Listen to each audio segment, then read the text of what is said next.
ನಿಮ್ದ ಅವರುಗಳು ನಿಮ್ದಾ ಯಾವ ಊರು? ಹುಣಸೂರಾ?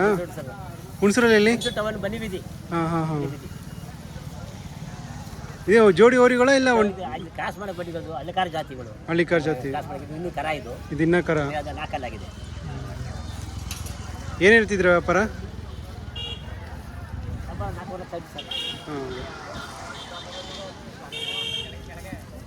ಹೆಸರೇನು ಇಟ್ಟಿದ್ದೀರಾ? ಇಲ್ಲ ಸರ್, ಇಟ್ಟಿದ್ದೀನಿ. ಹೆಸರೇನು ಇಟ್ಟಿಲ್ಲ.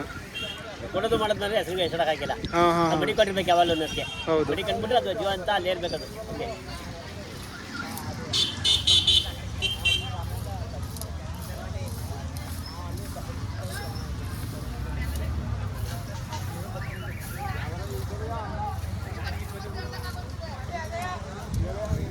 ನೀವೆಲ್ಲಿಂದ ತಂದಿದ್ದು?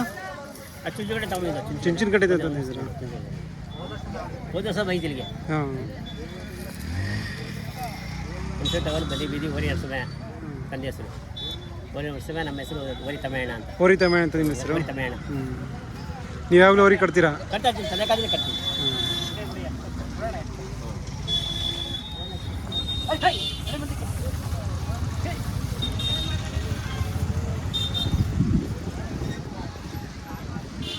ಇದುವರೆಗೆ ಎಷ್ಟು ಕ್ರಾಸ್ ಮಾಡಿಸಿದ್ದೀರಾ ಸರ್? ಒಂದು 200-250 ಅಂತ ಕೊಟ್ಟಿದ್ದೀವಿ ಸರ್. ಏನು ಚಾರ್ಜ್ ಮಾಡ್ತಿದ್ರಿ ಸರ್? 400 ರೂಪಾಯಿ ಸರ್.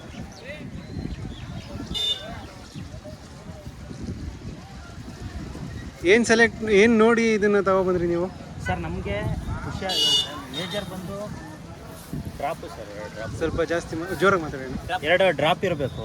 ಡ್ರಾಪ್ ಅಂದ್ರೆ ಕಣ್ಣತ್ರ ಇರಬೇಕು, ರೇಖೆ ಆಯ್ತಾ ಇರಬೇಕು, ಕತ್ತತ್ರ ಇರಬೇಕು. ಇದು ಸುಮಾರಾಗಿದೆ. ಇದಕ್ಕಿಂತನೂ ಇನ್ನೂ ನೀಳಾಗಿರ್ಬೇಕು. ಇರೋದ್ರಲ್ಲಿ ಪರವಾಗಿಲ್ಲ ನಮಗೆ. ಇರೋದ್ರಲ್ಲಿ ಪರವಾಗಿರೋದ್ರಿಂದ ತಗೊಂಡಿದ್ದೀವಿ. ಮತ್ತೆ ಕೈ ಕಾಲು ಇದೇ ಥರ ಇರಬೇಕು, ಗಟ್ಟಿಯಾಗಿರ್ಬೇಕು. ಕೈ ಕಾಲು ಗಟ್ಟಿ ಇರಬೇಕು. ಒಳ್ಳೆ ಕರಗಳು ಒಳ್ಳೆ ಕೆಲಸಕ್ಕೆ ಉಪಯೋಗ ಆಯ್ತವೆ. ಕರ ಚೆನ್ನಾಗಿ ಬೀಳುತ್ತೆ. ಕೈ ಕಾಲು ದಪ್ಪ ಇತ್ತು ಅಂದರೆ ಕರ ಚೆನ್ನಾಗಿ ಬೀಳುತ್ತದೆ. ಯಾಕೆಂದರೆ ಓರಿ ಕಟ್ಟೋದು ದೊಡ್ಡ ವಿಚಾರ ಅಲ್ಲ, ಒಳ್ಳೆ ಕರ ಬೀಳ್ಬೇಕು. ಕೈ ಕಾಲು ಚೆನ್ನಾಗಿರ್ಬೇಕು. ಕೈ ಕಾಲು ಚೆನ್ನಾಗಿದ್ದರೆ ಉದ್ದ ತನ್ನ ನೋಡ್ತೀವಿ ನಾವು. ಸುಳಿ ಸುದ್ದ ನೋಡ್ತೀವಿ. ಸುಳಿ ಚೆನ್ನಾಗಿರ್ಬೇಕು. ಸುಳಿ ಚೆನ್ನಾಗಿದೆಯಾ? ಇದು ಸುಳಿ ಚೆನ್ನಾಗಿದೆ ಸರ್. ನೋಡಿ ಇಲ್ಲಿ ಇಲ್ಲೊಂದು ಸುಳಿ ಇದೆ, ಇಲ್ಲೊಂದು ಸುಳಿ, ಇಲ್ಲೊಂದು ಸುಳಿ, 3 ಸುಳಿ ಅಷ್ಟೇ ಇದೆ. ಚೆನ್ನಾಗಿದೆ, ಏನಿಲ್ಲ ಸರ್. ಇವತ್ತಿನ ಜನತೆ ಏನಾಗ್ಬಿಟ್ಟಿದೆ ಅಂತ ಸರ್, ಯಾರೂ ಹಸು ಸಾಕ್ತಾ ಇಲ್ಲ. ಹೌದು. ಏನಾಗಿದೆ ಪ್ರಾಬ್ಲಮ್ ಅಂದರೆ ಇವತ್ತಿನ ದಿನ ಹಸುಗಳು ಇಲ್ಲದೇ ನೆಕ್ಸ್ಟ್ ಫ್ಯೂಚರಲ್ಲಿ ಏನಾಗುತ್ತೆ ಅಂದರೆ ಓರಿಗಳು ಕರುಗಳು ಸಿಗಲ್ಲ. ದಯವಿಟ್ಟು ಏನು ಹೇಳ್ತೀವಿ ಅಂದರೆ ಎಲ್ಲರಿಗೂ ಒಂದೊಂದು ಹಸು ಸಾಕಿ. ಯಾಕೆಂದರೆ ಒಂದು ಕರು ಮಾರಿದ್ರೆ 50,000 ಕೊಡ್ತಾಯಿದೆ ಇವತ್ತಿನ ಲೆಕ್ಕಾಚಾರ ನೋಡ್ಕೊಬೇಕಾದ್ರೂ.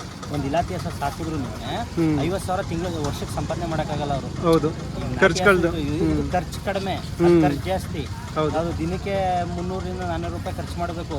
ಇದಕ್ಕೆ ಅಷ್ಟು ಬೀಳಲ್ಲ. ನಾಟಿ ಹಸು ಸಾಕಿದ್ರೆ ಏನು 50 ರೂಪಾಯಿಂದ 100 ರೂಪಾಯಿ ತಗೊಂಡ್ರು ಖರ್ಚು ಕಡಿಮೆನೇ ಅದಕ್ಕೆ. ಹಸಿಗೆ ಎಲ್ಲರೂ ಬಿಟ್ಟರು ಮೇಕಬರ್ತದೆ. ಒಂದು ಗೊಂತು ಕಟ್ಟಾಕಿದ್ರೆ ಸಾಕು ಮೇಕತ್ತದೆ ಸರ್. ಆದರೆ ಒಂದು ಕರ ಬೀಳ್ತು ಅಂದರೆ ಅಭಿವೃದ್ಧಿ ಆಗುತ್ತೆ. ಇವತ್ತಿನ ದಿನ ಏನಾಗ್ಬಿಟ್ಟಿದೆ ಅಂದರೆ ಫ್ಯೂಚರಲ್ಲಿ ಕರು ಸಿಗಲ್ಲ. ಇವತ್ತು ಲೆಕ್ಕಾಚಾರ ಹಾಕೊಳ್ಳಿ. ಇವತ್ತೇನು ಈ ಸಣ್ಣ ಕರುಗಳೇನೇ ಇವತ್ತು 40-50 ಸಾವಿರ ಹೇಳ್ತದೆ ಪ್ರೊಡಕ್ಷನ್. ಅಂದರೆ ಇವಾಗ ನಾವು ಯಾವುದೇ ಒಂದು ಪ್ರಾಡಕ್ಟ್ ಆಗಲಿ ಏನೇ ಆಗಲಿ ನಾವು ತಗೋಬೇಕು ಅಂದಾಗ ಅದು ಚೆನ್ನಾಗಿ ಕೈಗೆ ಎಟ್ಕೋ ಥರ ಇದ್ರೆ ರೇಟ್ ಕಡಿಮೆ ಇರ್ತದೆ. ನಿಜ. ಯಾವತ್ತು ನಾವು ಕೈಗೆ ಎಟ್ಕಲ್ಲ ಅಂದಾಗ 1:2 ಆಗೇ ಆಗುತ್ತೆ. ಇವತ್ತು ಆ ಥರ ಆಗಿದೆ. ಹಳ್ಳಿ ಕಾರ್ ಅನ್ನೋದು ಏನಾಗಿದೆ, ಅಳಿವಿನಂಚಲ್ಲಿ ಇತ್ತು. ಇವಾಗ ಏನೋ ಸ್ವಲ್ಪ ಜನ ಇಂಪ್ರೂವ್ ಆಗಿದ್ದಾರೆ. ಬಟ್ ಅಂದರೆ ಏನಪ್ಪ ಅಂದರೆ ಮೇಜರ್ ಆಗಿ ಹಸುಗಳಿದೆ. ಭೂಮಿ ಇವಾಗ ಏನಪ್ಪ ಅಂದರೆ ಭೂಮಿ ಇದ್ರೇನೆ ತಾನೇ ಬೆಳೆ ಆಗೋದು. ಭೂಮಿನೇ ಇಲ್ಲ ಅಂದರೆ ಬೆಳೆ ಬಿತ್ತನೆ ಬೀಜ ಮಡಿಕೊಂಡು ಏನು ಪ್ರಯೋಜನ ಆಗುತ್ತೆ? ನಿಜ. ದಯವಿಟ್ಟು ಹೇಳ್ತೀನಿ ಏನಂತ ಅಂದರೆ ಜನಗಳಿಗೆ ಒಂದೊಂದು ಹಸು ಸಾಕಿ. ಒಂದು ಹಸು ಸಾಕೋದ್ರಿಂದ ಏನಾಗುತ್ತೆ ಅಂದರೆ ಅವ್ರ ಮನೆಗೂ ಅಟ್ಲೀಸ್ಟ್ ಒಳ್ಳೇದಾಗುತ್ತೆ. ಅಂದರೆ ಏನಪ್ಪ, ಒಳ್ಳೆ ಹಾಲು ಸಿಗುತ್ತೆ ಅವ್ರಿಗೂ ಒಳ್ಳೇದು, ಹೆಲ್ತಿಯಾಗಿ. ಇವಾಗ ಪಾಕೆಟ್ ಹಾಲು 40 ರೂಪಾಯಿ ಲೀಟ್ರ್ ತಗೊಂಡು ಕುಡಿತಾ ಇದ್ದಾರೆ. ಆಯಿತಾ, 20 ರೂಪಾಯಿ ಖರ್ಚು ಮಾಡಿದ್ರೆ ಹಸುವಿನ ಹಾಲು ಸಿಗುತ್ತೆ. 2 ಟೈಮ್ಗೆ 40 ಅಂದ್ರೂ 80 ರೂಪಾಯಿ ಆಗೋಯ್ತು. 60 ರೂಪಾಯಿ ಹುಲ್ಲು ಹಾಕಿದ್ರೆ ಹಸುಗೆ ಹಾಲು ಸಿಕ್ಬಿಡ್ತದೆ. ಹೌದು. 2 ಲೀಟ್ರಿಂದ 2-2.5 ಲೀಟ್ರ್ ಬರ್ತದೆ ಸರ್ ಹಾಲು. ಅದ್ರಲ್ಲಿ 1 ಲೀಟ್ರ್ ಕರು ಕುಡಿದ್ರೂ 1 ಲೀಟ್ರ್ ಉಳಿಯುತ್ತೆ.